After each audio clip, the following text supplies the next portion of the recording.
Hər kəsə salam. Bizneslərin idarə olunması üçün belə bir proqram hazırladım. Nümunə olaraq burada mən anbar satış üçün ayarlamışam, ancaq proqram tək anbar satış üçün nəzərdə tutulmayıb. Bir çox sahələrdə, hesabatlarda proqramdan istifadə etmək mümkündür. Proqram çox çevikdir. Bizdə 12 tip sütun forması var.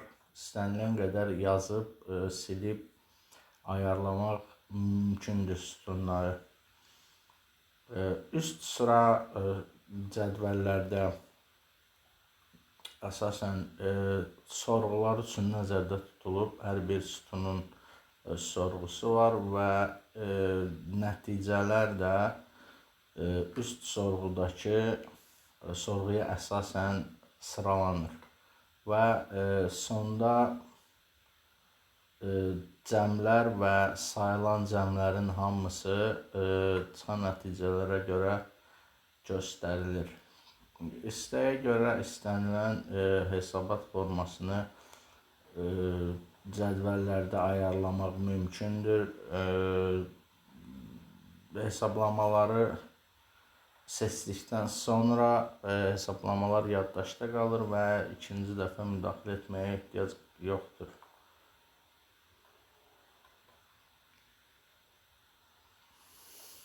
Formalar bunlardır. Hal-hazırda 12 tip forma var. Gələcəkdə yenə də artırılacaq. Hal-hazırda anbar satış üçün formalar yetərlidir və bir çox bizneslər üçün bu formalar yetərlidir.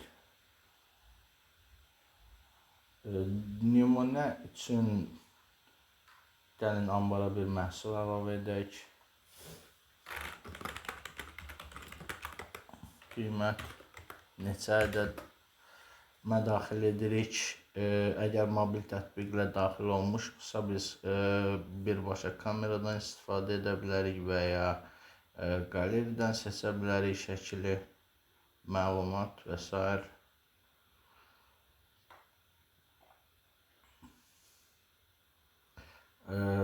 Bütün cədvəllərdə print düyməsi var. Qayimələri çıxartmaq üçün şəkillərə qədər də bütün məlumatlar printdə çıxır. Əgər hesablama var idisə, hesablamalarda görünəcək. Satış cədvəlindən biraz danışmaq istəyirəm. Ayarlarda biz idarəçi olduğumuz üçün, idarəçi kimi daxil olduğumuz üçün bizdə bütün ayarlar, hər şey aktivdir. Yəni idarəçi istədiyi hər şeyi edə bilər. Bu icazələr nəzərdə tutulub satıcılar üçün. Satıcılar hansı cədvəldə hansı dəyişiklikləri edə bilərlər? Satış zamanı və ya satışdan sonra.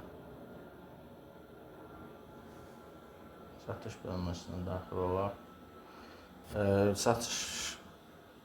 Satış cədvəlində biz satılan məhsulları görürük. Kim satıb, hansı tarixdə satıb, hansı müştəriyə satıb, müştərinin konumu, məhsulun şəkili və s. Əgər hər hansısa bir məhsulu geri qaytarmaq, anbara geri qaytarılırsa, o məhsulu bu düymə ilə məhsulu geri qaytarmaq olar. Satıcılara tək-tək baxmaq olar. Hansı satıcı, hansı tarixdə nə qədər satış edib, cəmi burada göstərir. Ümumi hesabat və ya satıcının üzərinə vuraraq baxa bilərik. Gəlin satış edək.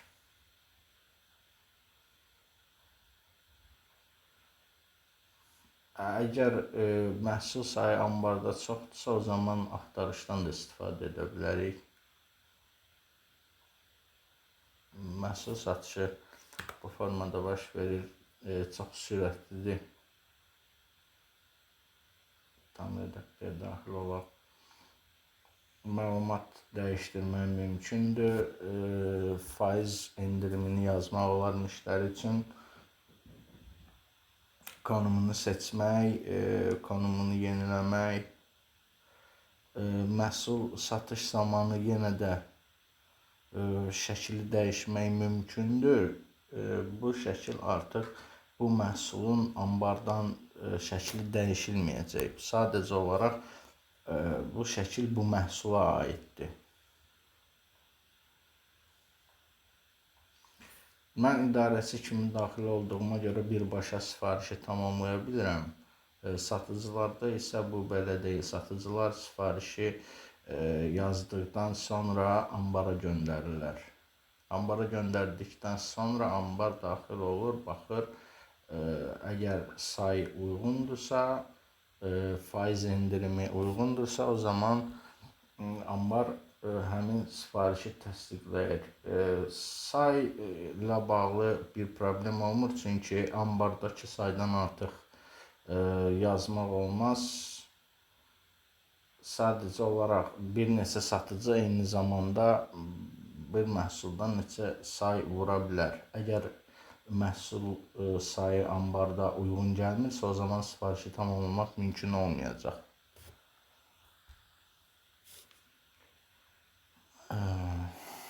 Sonra sifarişlər yazıldığı zamanda da print etmək mümkündür. Qayməni çıxartmaq olar. Sifariş tamamladıqdan sonra da bunu etmək olar. Bir alıcı üzrə də etmək bunu mümkündür və bir satıcı üzrə bunu etmək mümkündür. Gəlin baxaq ümumilikdə Ayaz nə qədər bizdən məhsul alıb, neçə manatlıq məhsul alıb, 9468 manatlıq məhsul alıb. Gəlin baxaq nə qədər ödəniş edib və onun borcu nə qədərdir. İlk daxil olmada hamısı seçildiyinə görə burada ümumi hesablama göstərir. Biz seçirik Ayazı və Ayaza baxmaq istəyirik. Ayazda ödəniş olub 50 manat, kart ilə çek şəkli də burada var. Təbii ki, bu bir nümunədir. 30 manat nəqd ödəniş edib, cəmi 80 manat ödəniş olunub. 9468 manat borc idi. 9388 manat borcu qalır. Ümumiyyətlə, sistem çox böyükdür, funksiyalar çoxdur burada. Təbii ki, bu funksiyaların hamısından proqram ayarlanmamışdan əvvəl istifadə olunur. Proqram tam ayarlandıqdan sonra bu qədər funksiyadan istifadə etməyə ehtiyac olmayacaq. Çünki ayarlar olunduqdan sonra artıq hər şey avtomatlaşdırılmış formada olur.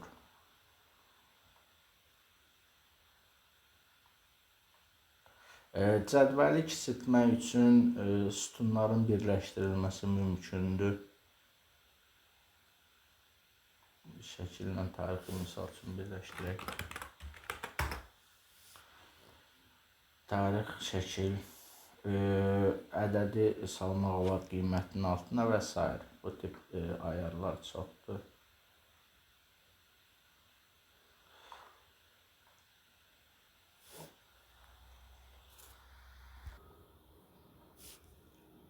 Hansı sahələrdə bu proqramdan istifadə etmək olar? Müştəri əlaqələrinin idarəsi, insan resursları, yəni işçilərin qeydiyyatı, maaş, bonus, məzuniyyət, xidmət sifariş sistemi, məsələn, təmizlik, texniki servis, tapşırıq və layihə izləmə sistemi, sənəd qeydiyyatı və arxivləşdirmə, anket və sorğu platforması, dərman və tibb qeydiyyat sistemi, borc və kredit takip sistemi, qonaqlama rezervasiya sistemi, otel, restoran və s. Tədris planı və tələbə izləmə sistemi. Əgər bu proqram sizə maraqlı gəldisə, şərhdə və ya mesaj bölməsində əlaqə saxlaya bilərsiniz. Əlavə funksiyalar, xüsusi dəyişikliklər və ya öz biznesinizə uyğunlaşdırmaq mümkündür. Diqqətinizə görə çox sağ olun.